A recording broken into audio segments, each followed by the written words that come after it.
So today is the first day of summer, and if you're planning to spend it outdoors, there's danger on the horizon. Okay, the danger I'm talking about is not a danger of a shark attack or even a sharknado. It is a climate-related danger facing the American people. And that is, it's going to be hot, and it's going to get hotter. Just last week in Southern California, we had temperatures in the low 100s. We can expect temperatures like that and potentially worse in many parts of the country. So our climate is getting more severe, our summers are getting hotter, the dangers are becoming more pronounced from climate change, and what the administration did this week makes the danger even worse. Let me explain. So you've been hearing about this, what the president calls one big beautiful bill, and it will be the biggest bill ever passed in our country's history. What I call a big ugly betrayal. But you've been hearing about this bill. Well, the Finance Committee in the Senate just released their portion of the bill. And their portion of the bill attacks these tax credits that were providing an incentive to invest in renewable energy. So the tax credits that help the solar industry and help people put solar panels on their home, or help us manufacture solar panels or have solar fields. They go after wind turbines and wind projects. They go after geothermal. They basically go after just about any renewable energy source that isn't oil or gas. And the net effect of repealing these tax credits is that your energy costs are going to go up. Your utility bill is going to go up. It's already going up, and it's going to go up a lot faster. Because as there is increased demand for electricity from data centers, as there is increased competition for energy resources, to take all these renewable projects offline, as the Trump administration wants to do, is going to make us more and more reliant on oil and gas. It's going to push up those utility bills. It's going to push up prices at the pump, because there's not going to be the competition that we need for energy. So why is the Republican Party doing this? Why is Donald Trump doing this? Well, you'll remember back in the Trump campaign, Donald Trump promised a bunch of wealthy oil executives that if they put $1 billion in his campaign, he would repay that legislatively. And he is following through with that quid pro quo. There's no gift legislatively that he can give that's too big for the oil and gas industry. And so trying to decimate competitors of that industry is his way of saying thank you for those big campaign donations. But this isn't just about a big reward for the oil industry and those big campaign donations.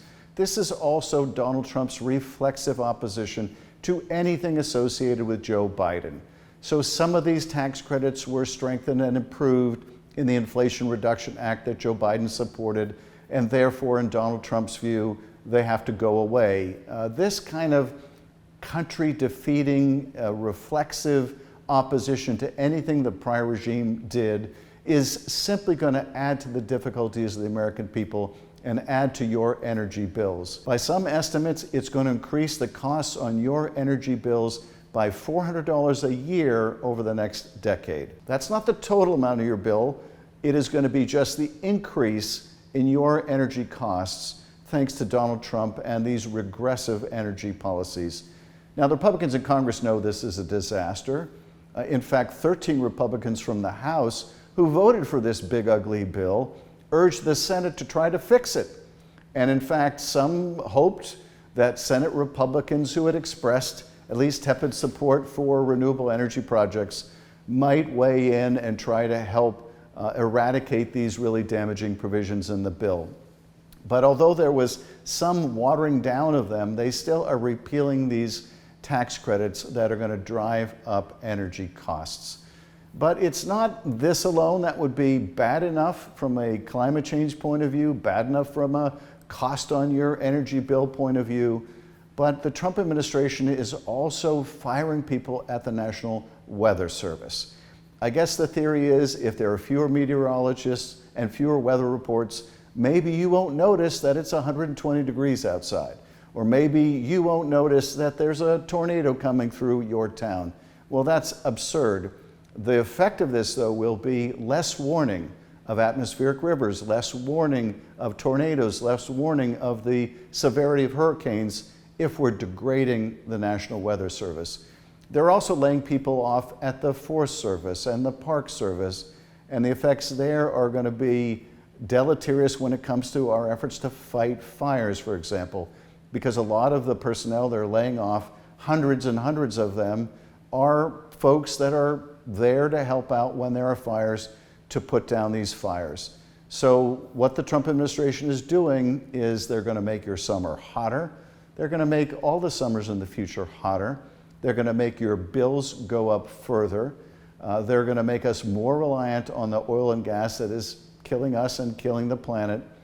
And they're simply going to reward oil executives for campaign contributions instead of looking after the interests of the American people.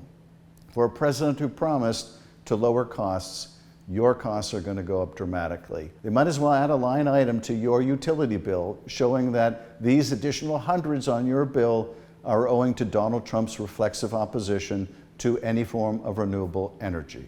If we're serious about fighting climate change, if we're serious about bringing down energy costs, we're going to need a bigger investment in renewable energy, a bigger investment in solar, a bigger investment in wind, a bigger investment in geothermal. We can't be thinking small. We certainly can't be going backwards. We need to think much bigger. We need to think, well, like this guy.